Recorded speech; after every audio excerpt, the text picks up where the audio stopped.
Il est quelle heure? Si quelqu'un peut me dire l'heure. Merci, je ne veux pas être long. Peut-être tout au plus, je vais prendre une demi-heure tout au plus. Bien-aimés, d'habitude, après le temps de jeûne et prière, nous avons un culte d'action de grâce. Nous remercions le Seigneur. Mais ce matin, en priant, le Seigneur a mis sur mon cœur de vous parler. Donc, le temps d'un culte d'action de grâce, c'est ça pour une autre fois. Le Seigneur a mis sur mon cœur ce matin ce thème: prends ta place dans le combat que Dieu mène en ta faveur. Prends ta place. Tu as une place à prendre. Ne laisse pas ta place vide ou libre. Tu as ta place. Bien-aimé, quand Dieu fait quelque chose, vous savez, la Bible dit que nous sommes ouvriers avec lui. Quand Dieu fait quelque chose, lui, il est fidèle. Lui, c'est lui le Tout-Puissant. Mais il nous fait grâce. Dieu te fait grâce de t'associer à ce qu'il fait. C'est pourquoi tu dois être conscient de cela.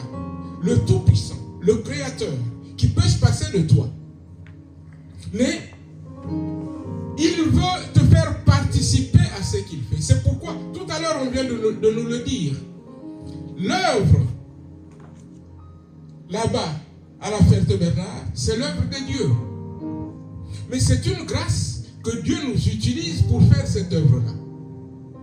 Alléluia! C'est une grâce. Nous ne méritons rien. C'est une grâce. C'est pourquoi, bien aimé, tous les dimanches, après-midi, quand je vais au culte là-bas, c'est avec un cœur joyeux. Parce que qui suis-je pour aller faire l'œuvre de Dieu? Dieu peut se passer de moi. Je ne suis rien. Dans ce qui nous a été lu, Josaphat a dit: Seigneur, nous ne sommes rien, nous sommes faibles. Nous sommes faibles. Mais voilà que ces gens-là se lèvent. Voilà que l'ennemi se lève pour s'attaquer à ton œuvre. Donc nous venons. C'est pourquoi j'ai aimé ce matin ce chant. Comment c'était ce chant? C'était quoi? Nous venons puiser auprès de toi. C'était quoi? Voilà. Bien aimé. Je pense que c'est toi qui as amené ce chant, non? Non. Non.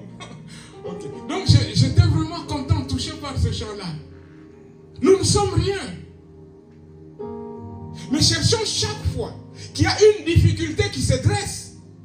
Sachons où aller puiser. Nous allons auprès du Seigneur pour puiser la force dont nous avons besoin. Le Seigneur nous donne son esprit pour cela. Remarquez une chose. Dans ce qu'on a lu, bien aimé, pendant qu'il priait, le roi a convoqué un jeûne et prière. Pendant qu'il priait, Dieu saisit Jacaziel pour que Jacaziel parle. Dieu lui donne une parole de sagesse pour que le peuple de Dieu sache comment sortir de cette attaque qui pointait son nez vers ce peuple d'Israël, ce peuple de Juda. Bien-aimés, nous devons savoir que le Seigneur est là. Alléluia! C'est le Seigneur qui combat. C'est son combat. C'est son œuvre. C'est son combat à lui. Mais nous, c'est avec reconnaissance que nous venons à ses pieds. Nous nous disposons pour être utilisés par lui.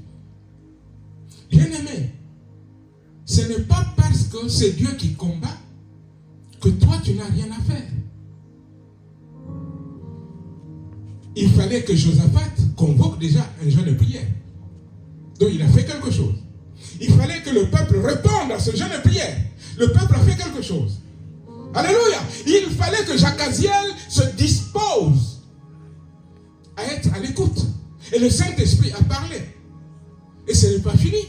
Il fallait, alors que le peuple a reçu la parole de sagesse, il fallait que ce peuple obéisse. peux recevoir la parole de Dieu, tu fermes tes oreilles. Tu peux recevoir la parole de Dieu, tu ne fais rien. Mais le peuple a été dans l'obéissance. Et qu'est-ce qui s'est passé? La victoire. Alléluia. Bien-aimé, lorsque il a fallu prendre des villes, vous connaissez par exemple cette histoire de Josué qui va prendre Jéricho. Bien-aimé, Dieu a parlé. Mais il fallait que le peuple fasse ce que Dieu a parlé, avait dit. Et après, la victoire, c'est Dieu qui donne. Le peuple n'a même pas combattu. Les murs se sont écroulés. Alléluia. Là, dans ce qu'on a lu, Josaphat, bien-aimé, voilà, lorsque Jacaziel donne cette direction, ils obéissent, ils vont sur place, ils n'ont même pas combattu. Qu'est-ce qu'ils ont trouvé? Les cadavres. Et eux n'ont fait que prendre le butin, qui était considérable, la Bible dit, qui était nombreux. Et ils n'ont pas combattu, parce que c'est Dieu qui combat pour nous. Alléluia! C'est Dieu qui combat pour nous. Donc, ce que je veux te dire ce matin, bien-aimé, c'est que quand il y a un jeûne et prière, un temps de jeûne et prière, dispose-toi à être à l'écoute. Parce que Dieu parle. Dieu parle. À nous de comprendre, à nous d'ouvrir notre oreille spirituelle pour saisir ce que Dieu est en train de nous dire et à rechercher à obéir à ce que Dieu a dit. Il y a un texte qui est monté ce matin dans mon cœur et j'aimerais qu'on prenne rapidement ce texte parce que c'est un texte qui encourage. Allons dans Deutéronome 20. Deutéronome 20, on prendra du 1 au 9. Dieu combat. Comme là, c'était le combat de Dieu. Mais tu as ta part à faire. Tu as ta part à faire. Avant de lire, rappelez-vous. Bien-aimés, prenons l'exemple même du combat contre Amalek. Vous savez ce qui était arrivé. Amalek va attaquer le peuple d'Israël pendant que le peuple était encore dans le désert marché. Derrière, il y a toujours les plus faibles, il y a les plus âgés. Derrière, il y a toujours les plus petits, ceux qui marchent lentement. Mais voilà que ce peuple ennemi, ce peuple d'Amalek, va venir attaquer le peuple de Dieu. Quand on attaque l'église, on attaque Dieu. Quand Paul, alors Saul de Tarse, persécutait l'église, c'est Jésus qu'il persécutait. Le combat de l'église, c'est le combat de Dieu. Mais toi et moi, nous avons notre part à faire. Alléluia. Quand on a attaqué Amalek et que Dieu a donné l'ordre, Dieu a dit, c'est mon combat. Et juste, donc, pour des générations et des générations, il y aura guerre contre ce peuple-là. Bien aimé, le peuple de Dieu ne s'est pas croisé les mains. Josué a pris le peuple comme chef d'armée. Il est descendu dans la vallée pour combattre. Et pendant ce temps, est-ce que Moïse s'est croisé les bras? Non. Moïse a choisi Hur. Moïse a choisi Aaron. Ils sont montés pour faire leur part. Tu dois savoir faire ta part. Le combat, c'est Dieu qui mène. Mais toi, parce que tu es associé à Dieu, tu dois savoir prendre ta place et faire ta part. Alléluia! Nous allons donc prendre ce texte parce que j'aimerais que personne ne s'écarte de ce que Dieu est en train de faire. Je lis la parole de Dieu.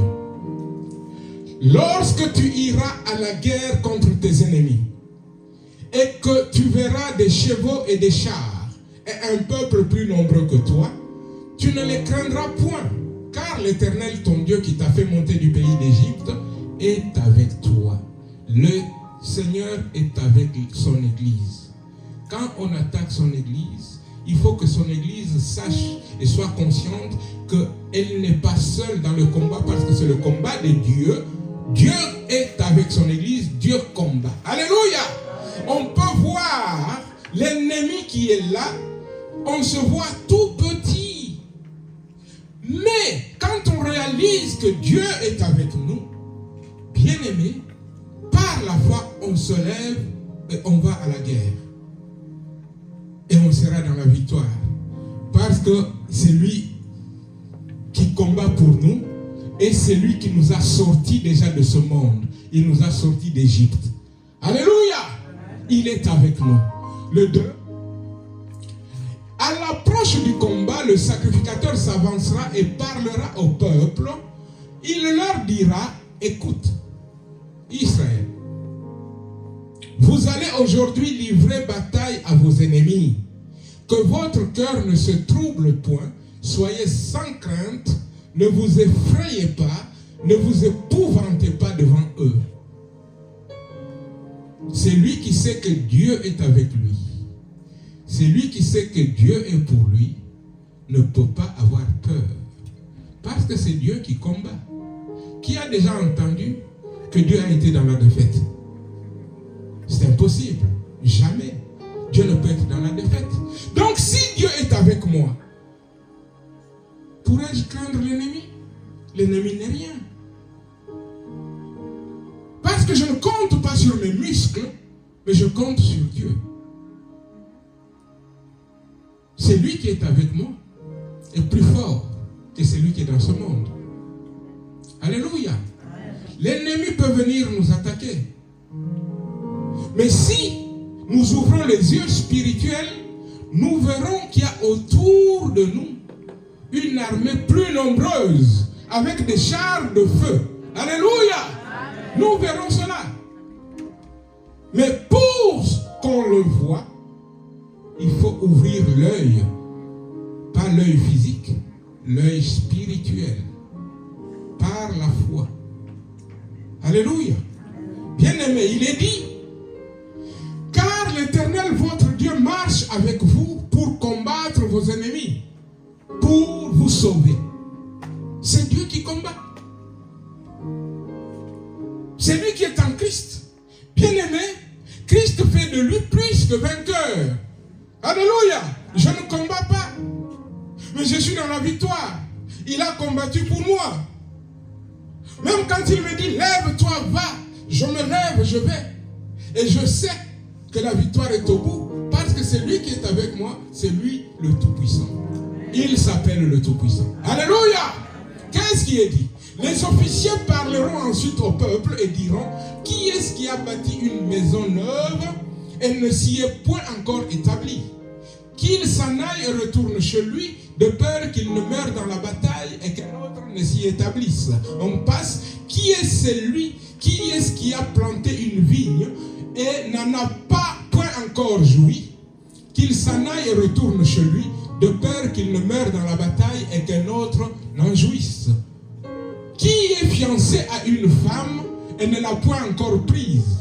Qu'il s'en aille et retourne chez lui, de peur qu'il ne meure dans la bataille et qu'un autre ne la prenne. Et puis, les officiers continueront à parler au peuple et diront, qui est-ce qui a peur et manque de courage? Qu'il s'en aille et retourne chez lui, afin que ses frères ne se découragent pas comme lui. Et le 9, quand les officiers auront achevé de parler au peuple, ils placeront les chefs de troupes à la tête du peuple. Alléluia! Merci. Bien-aimés, il y a là, c'est un encouragement pour chacun de nous. Il y a là, vous voyez cet appel. D'abord, il nous faut savoir que la guerre est réelle. La guerre est là. Ne pensons pas un seul instant que parce que Dieu a dit allez faire l'œuvre dans telle ville qu'il n'y aura pas de combat. Celui qui pense cela se trompe, mais royalement. L'œuvre de Dieu est attaquée, sera toujours attaquée. Alléluia. L'œuvre de Dieu, sinon, le diable devient chrétien. Sinon, le diable devient chrétien. Si le diable n'attaque plus l'église, le diable est devenu chrétien. L'œuvre de Dieu sera attaquée et sera toujours attaquée. Pour telle ou telle raison, de telle ou telle autre façon, l'œuvre de Dieu sera toujours attaquée. Qu'on le sache.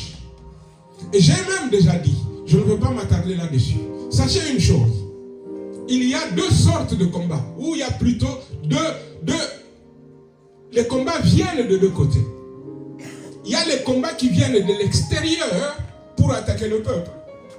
Il y a les combats qui viennent de l'intérieur pour diviser le peuple et donc l'affaiblir et l'attaquer. Vous comprenez? Mais ici, on va faire l'œuvre de Dieu. Dans une ville, on est attaqué, c'est de l'extérieur. Dans cette ville où on est allé, aucune église ne s'y est établie. Cependant, c'est une grande ville. Hein? Je pense que c'est la 3e ville du département, je pense, quelque chose comme ça. La 2e ville du département ou la 3e, la 2e, je pense, après Le Mans. Donc c'est une ville importante. Pourquoi est-ce que l'œuvre de Dieu se casse toujours les dents là-bas? Parce que nous ne persévérons pas et parce que nous voulons combattre par nous-mêmes. Nous oublions que c'est le combat de Dieu. Il y a, bien aimé, des points qui peuvent te décourager toi-même ou qui peuvent plutôt te disqualifier toi-même. Il y a de ces choses qui peuvent te disqualifier. Alors, on revient un peu en arrière. Je ne sais plus c'est quel... mais un peu à partir du 4. Du verset 4. Deutéronome 24. Voilà, on passe au 5. On voit bien que c'est lui qui combat pour nous. Mais ici, il y a des questions en tant que serviteur de Dieu que je dois poser à chacun de nous. Des questions que je me pose. Et ces questions-là ne sont pas pour écarter quelqu'un du combat. Tous nous sommes appelés à être dans ce combat. C'est le combat de Dieu. C'est une grâce que de servir Dieu. Bien aimé, mais il y a de ces questions qui doivent être claires, qui doivent être posées, pour que toi-même, si tu réponds à ces questions, tu vas écarter certaines choses et ainsi être efficace dans l'œuvre que tu fais. La première question. Les officiers parleront ensuite au peuple et diront: qui est-ce qui a bâti une maison neuve et ne s'y est point encore établi? Qui est-ce qui a bâti une maison neuve et ne s'y est point établi? Et on dit bien, c'est lui qui est dans ce cas-là, qu'il s'en aille, qu'il quitte le combat. Mais que veut dire? Est-ce que c'est mauvais de bâtir sa maison? Non. Mais regardons spirituellement ce que ça veut dire. Toutes tes possessions, tout ce que tu as, ta maison, et même, bien aimé, certains talents, et même tes talents, si tu ne les mets pas au service de Dieu, ça va être comme quelque chose qui va t'empêcher de faire l'œuvre de Dieu. Tu as bâti quelque chose, tu as fait un effort, et vous savez, quand on a bâti quelque chose, à un moment, on veut plus protéger ce qu'on a bâti. Ça peut devenir un handicap qui va t'empêcher de faire l'œuvre de Dieu. Tu as des choses à protéger. L'œuvre de Dieu, je n'ai pas le temps. J'ai d'abord ceci à faire. J'ai d'abord cela à faire. Lève-toi. Tu es sacrificateur. Lève-toi pour faire l'œuvre de Dieu. Que rien d'autre ne compte plus que ce que Dieu te demande de faire. Alléluia. Que rien ne compte plus. Quand je vois des chrétiens de notre assemblée, ce n'est même pas la peine que je parle d'ailleurs, l'assemblée, on dit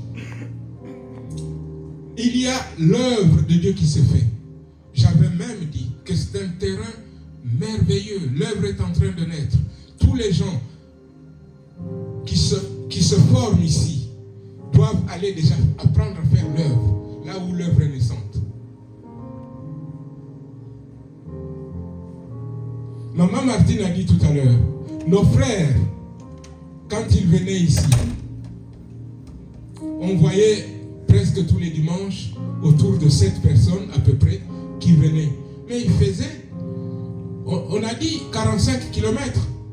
Ce n'est pas 45 minutes pour les gens de La Ferté. Et non, mais pour les gens qui venaient de nos gens, c'est plus d'1 heure. Plus d'1 heure de route pour venir, plus d'1 heure de route pour repartir. Mais pourquoi est-ce que toi tu ne peux pas le faire pour aller faire l'œuvre de Dieu? Alléluia! C'est lui qui a bâti une maison neuve et ne s'y est point encore établi, qu'il s'en aille et retourne chez lui, parce que au combat tu peux mourir. Au combat on peut mourir. Pour qu'il ne meure de peur qu'il ne meure dans la bataille et qu'un autre ne s'y établisse. Au combat, on peut tomber. Mais quand on a la foi, ce n'est pas notre combat, c'est le combat du Seigneur. Alléluia! Et on sera toujours dans la victoire. On passe. Qui est-ce qui a planté une vigne et n'en a point encore joui? Planter une vigne. Le vin nous parle de la joie du cœur. Ce qui donne la joie. Quand tu prends le vin, tu es joyeux. Ça nous parle des efforts, de tes efforts aussi que tu as fait, du succès. Ton cœur est dans la joie. S'il y a des choses qui te donnent plus de joie que l'œuvre de Dieu, tu n'as pas encore saisi que tu es sacrificateur.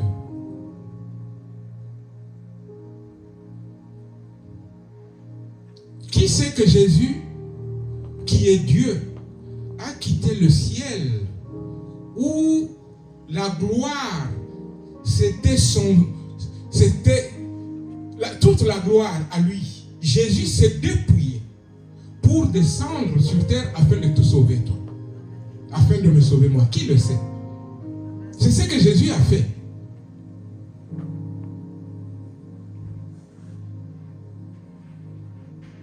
Qu'il n'y ait rien qui te donne plus de joie qu'aller faire l'œuvre de Dieu.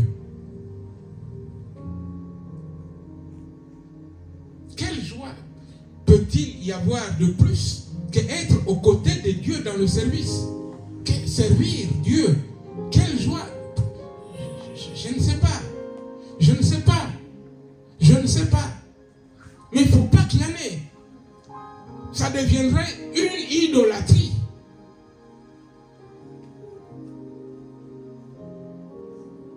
Le verset d'après.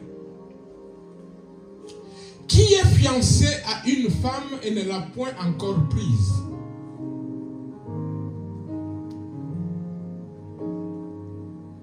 Vous voyez, une maison, ce n'est pas une mauvaise chose. Hein? Une vigne, ce n'est pas une mauvaise chose. Hein? Être fiancé à une femme, ce n'est pas une mauvaise chose. Hein? Mais ça nous parle de l'attachement du cœur. Je vous ai déjà donné plusieurs exemples, même mon exemple.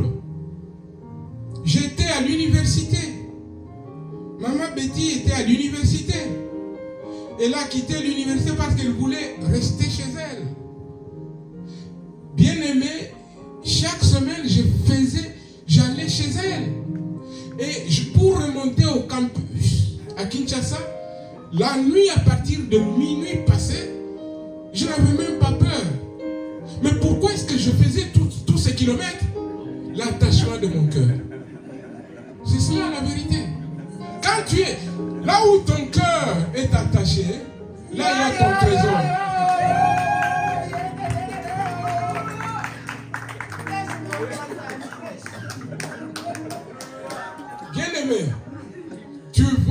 aller là où il y a ton cœur.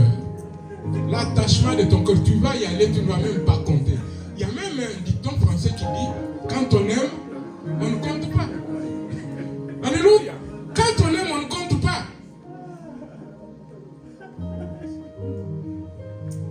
Quand tu es fiancé, ta fiancée vient te voir, tu la ramènes chez elle, pas besoin de prendre le bus, vous allez parler, parce que vous ne voyez même pas le temps passer. Arrivé chez elle, c'est elle qui va te raccompagner. Vous ne faites pas attention, vous arrivez chez toi. En bon, on est déjà chez moi, on retourne. Et on ne voit même pas le temps passer, parce qu'on aime. Le cœur est attaché. Si ton cœur est attaché à quelque chose, plus qu'à Dieu, vous voyez, dans tout ça, on dit, rentre chez toi. Qu'il s'en aille chez lui. Tu n'as pas ta place dans le service pour Dieu. S'il y a des choses qui t'attirent plus que Dieu, s'il y a des choses qui t'attirent plus que l'œuvre de Dieu, c'est que tu n'as pas encore ta place. C'est lui qui va dire, oh, je suis chrétien, j'aime Dieu. Quelle est l'œuvre que tu fais? Ouais, mais tu vois, pasteur, moi, j'ai pas le temps. J'ai pas le temps. Oh, mes enfants, je vais chercher les enfants, les bien-aimés. Tu peux aller, on n'a pas besoin d'une heure pour aller chercher les enfants à l'école. Cela ne t'empêche pas de faire l'œuvre de Dieu.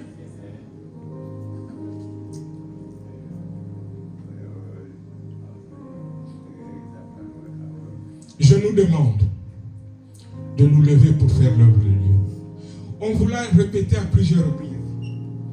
Maman Martine l'a dit. L'œuvre de Dieu, ce n'est pas l'œuvre du pasteur. C'est des choses que je dois dire clairement. L'église, ce n'est pas mon église. Et vous voulez que je vous dise une chose?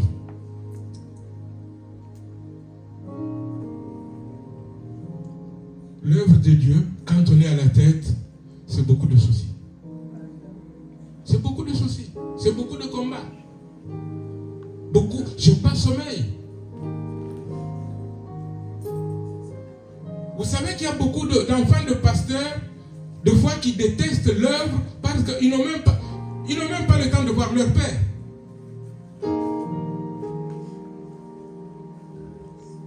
Vous savez qu'on ne voit pas, la femme du pasteur ne voit pas toujours le pasteur. Et oui, hein? Et oui, hein? Et oui. L'œuvre de Dieu, ce n'est pas une blague. L'apôtre Paul pouvait dire, mais qui est suffisant pour ces choses? Personne.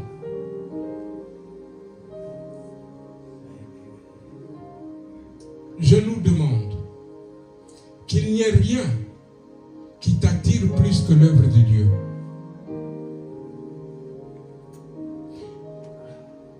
Ne t'attache pas à quelque chose plus qu'à l'œuvre de Dieu. Jésus a pu dire, c'est lui qui, je vais le dire autrement pour que chacun de nous comprenne. C'est lui qui va donner plus de considération à son père, à sa mère, à son frère, à son fils. Jésus a dit, n'est même pas digne de moi. L'œuvre de Dieu, c'est-à-dire tout cela, pour aimer quelqu'un, j'ai besoin que Dieu me donne de l'amour. Alléluia. On a besoin premièrement de Dieu. Alléluia. On continue, parce qu'il y a encore quelque chose. Les officiers continueront à parler au peuple et diront, qui est-ce qui a peur et manque de courage? Lui aussi, qu'il retourne.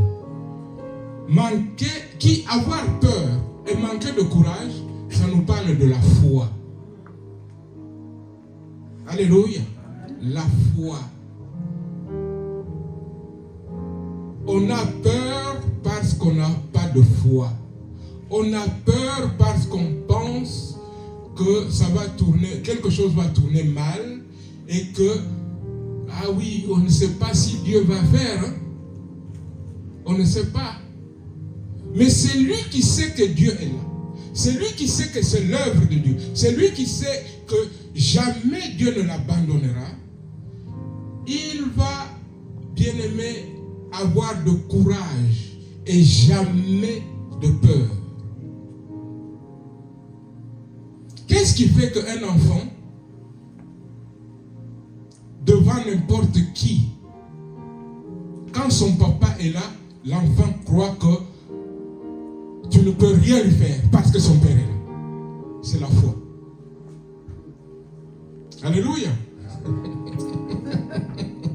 Il y a quelque chose qui me faisait toujours rire. Nanou est sortie. Ma fille est née.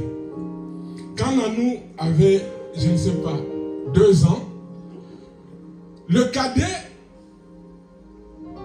a, chez moi, donc de mon père, a quelques mois de plus que Nanou. Lorsque personne n'était là, Cédric est plus fort que Nanou. D'abord c'est un garçon et puis il est plus âgé. Mais quand je suis là, c'est Nanou qui va provoquer Cédric. Parce qu'elle sait que Cédric ne peut même pas bouger. Et je voyais de coin de l'œil Cédric, il me regarde, il sait qu'il ne peut rien faire parce que je suis là. Nanou avait foi.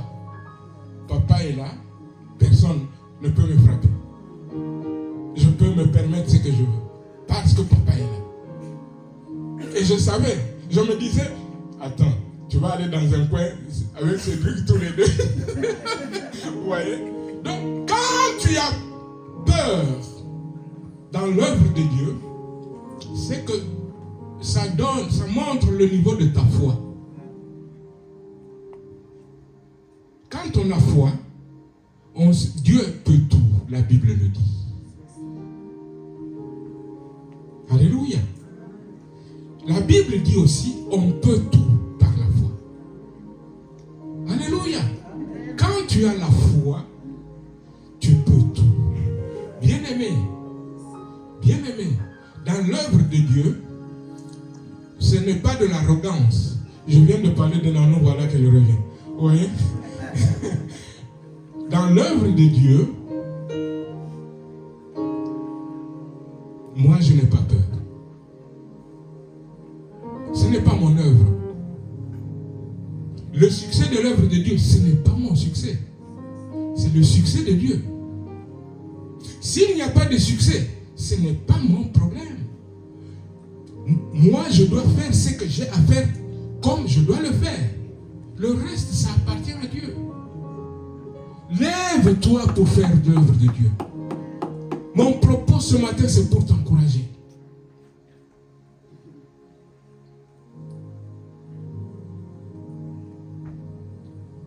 Rappelez-vous de Gédéon. Lorsqu'il a fallu qu'il aille combattre, il a pris beaucoup de gens. Dieu lui a dit, Dieu a même voulu qu'il y ait comme un examen.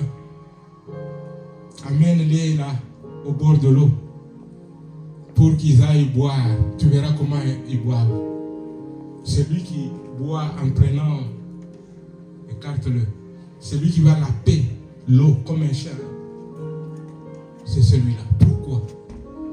Parce que un soldat, pour boire de l'eau, s'il dépose son arme là, et veut d'abord boire comme ça, on peut lui prendre son arme. Et il a perdu la guerre. Mais celui qui va laper l'eau, garde son arme. Garde son arme. Et il va se débrouiller pour boire. Mais son arme est avec lui. Alléluia. Si toi, tu te dis, l'œuvre de Dieu, ce n'est pas... Tu trouves des excuses. Il n'y a pas... Si, il y a quand même longtemps. Il y a peut-être 2 ans qu'on a étudié le prophète Agé.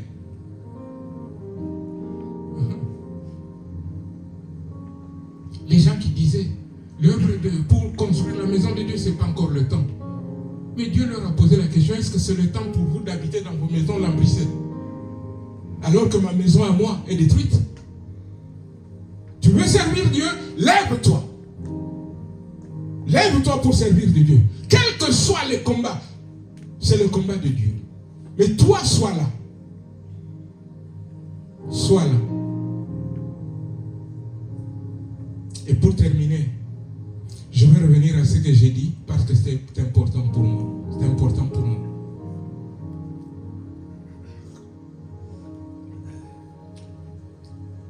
Ceux qui sont là depuis longtemps savent qu'il ne peut pas se passer 6 mois sans que je ne parle du Saint-Esprit, sans que je ne parle du baptême du Saint-Esprit. Quand je vois ce qui est arrivé dans 2 Corinthiens, 2 Chroniques 20, à partir du 13, alors qu'il priait, pendant le jeûne et prière, Dieu va saisir Jacaziel pour que Jacaziel reçoive une parole de sagesse qui va permettre au peuple de sortir de ce problème. Dieu a saisi Jacaziel, mais le Saint-Esprit n'était pas permanent dans Jacaziel. Mais chez toi, le Saint-Esprit est permanent. L'Esprit de Dieu habite en toi.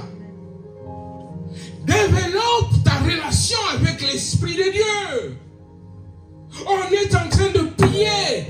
Laisse-toi saisir par l'Esprit de Dieu pour que l'Esprit montre le chemin, pour que l'Esprit parle à ton frère, à ta soeur. Quand on prie, on doit être disposé. Ou plutôt, je peux dire, on doit être disponible pour être utilisé par l'Esprit de Dieu. Que l'Esprit te saisisse. Ces choses sont écrites dans la Bible pour nous. Alléluia. C'est pour nous que c'est écrit. Laisse-toi saisir par l'Esprit de Dieu. On est en train... Vous savez, le jeûne de prière, c'était une question.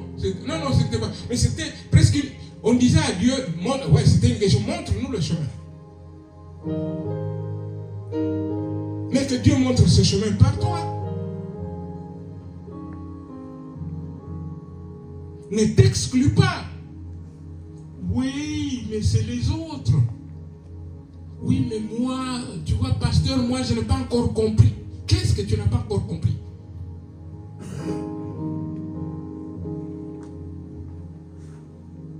Je nous encourage. Lèvons-nous pour faire l'œuvre de Dieu. Lève-toi pour faire l'œuvre de Dieu. L'œuvre, elle est de Dieu. Ce n'est pas l'œuvre d'un homme.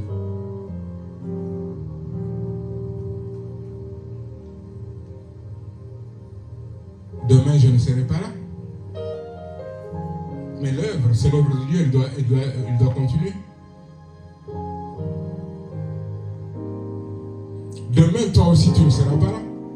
Mais l'œuvre de Dieu doit continuer. J'encourage l'Église à faire l'œuvre de Dieu. Nous ne comptons pas sur notre propre force, mais nous comptons sur le Saint-Esprit. Alléluia. Et je vais terminer par la lecture de 1 Corinthiens 15, 57. 1 Corinthiens 15, 57. Tellement on aime cette parole. 1 Corinthiens 15, 57. Mais grâce soit rendue à Dieu qui nous donne la victoire par notre Seigneur Jésus-Christ. Amen, amen, amen. Alléluia.